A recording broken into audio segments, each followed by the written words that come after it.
Hello, my name is Corrie Parrish, pronoun she, they, and I'm a planner 2 for VICUS Planning. I'm a 2020 graduate, go us, and I just graduated with my master's in community and regional planning and a graduate certificate in nonprofit management from the University of Oregon.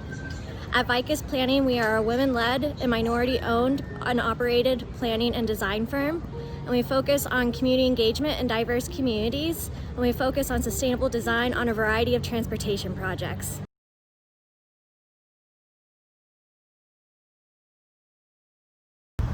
For me, I grew up in Pittsburgh, Pennsylvania, and my mother didn't drive until I was well into school. So, because public transportation was poor where we also lived, she would walk everywhere with my twin brothers and I, sometimes instructing us to hold the guardrail for safety because we were walking along really busy streets like this one.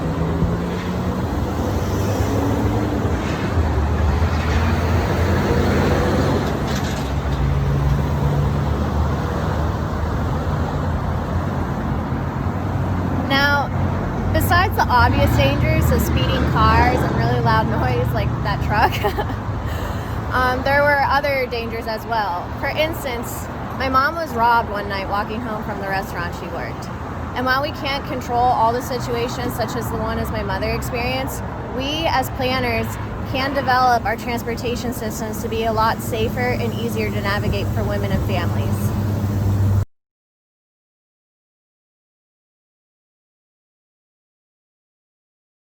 My thesis research focused on walking and biking accessibility to park destinations during the COVID-19 pandemic.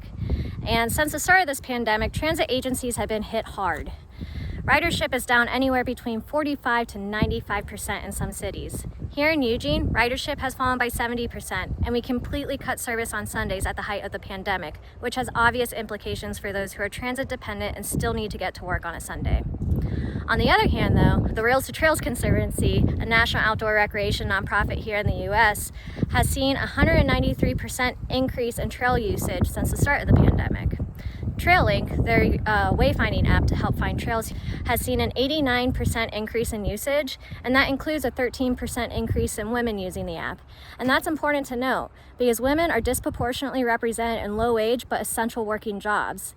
So this suggests that there are more people from low-income communities accessing the outdoors, including women.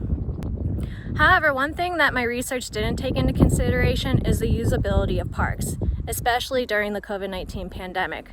Social distancing is more important than ever right now so that we can keep each other and our families healthy. But when that comes to park access, not all parks are created equal. The Trust for Public Land has found that over 100 million Americans do not have access to a park within a 10-minute walk of their home. That includes 28 million children.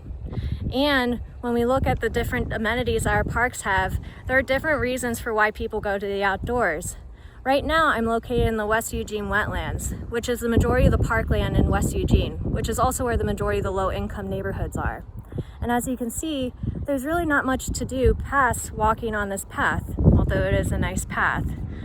For instance, this is the seating that I found. Not very comfortable, is it? So if I were out here with a family, I don't know how many times I would visit this park because there just frankly isn't that much to do. And that's something that we have to start to consider in our planning. In a 2011 study done of pedestrian plans from across the US, Paul Stengel found that only 30% of those plans include any kind of sociodemographic data. And what's more concerning is that of the planners surveyed for this study, 0 of them listed sociodemographic data as important to list in the pedestrian plan. And so that means that right now, past the pandemic, we've already been designing for inequity.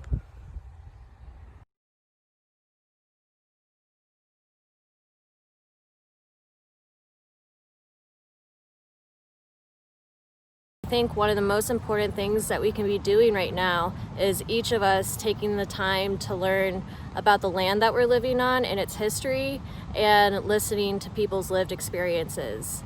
I currently live in Eugene, Oregon, which is on the Kalapuya land of our native people, and I'm currently sitting in Alton Baker Park, which back in the day this was the Ferry Street community.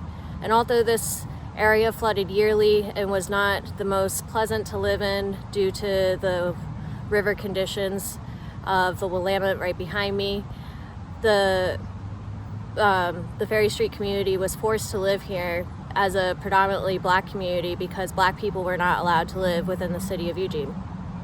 Despite this, they still chose to work here and start their families here, and the city still has not always been as receptive. As you can see, the Ferry Street Bridge is right behind me, and this bridge went up in 1939.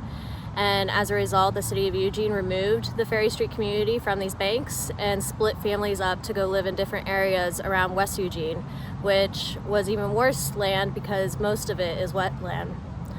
So I think it's really important that we keep these stories in mind because we, as planners especially, haven't always done what's best for all of our community members. And while we do have this beautiful park here today, so natural, a great bike path, great area for families to sit in.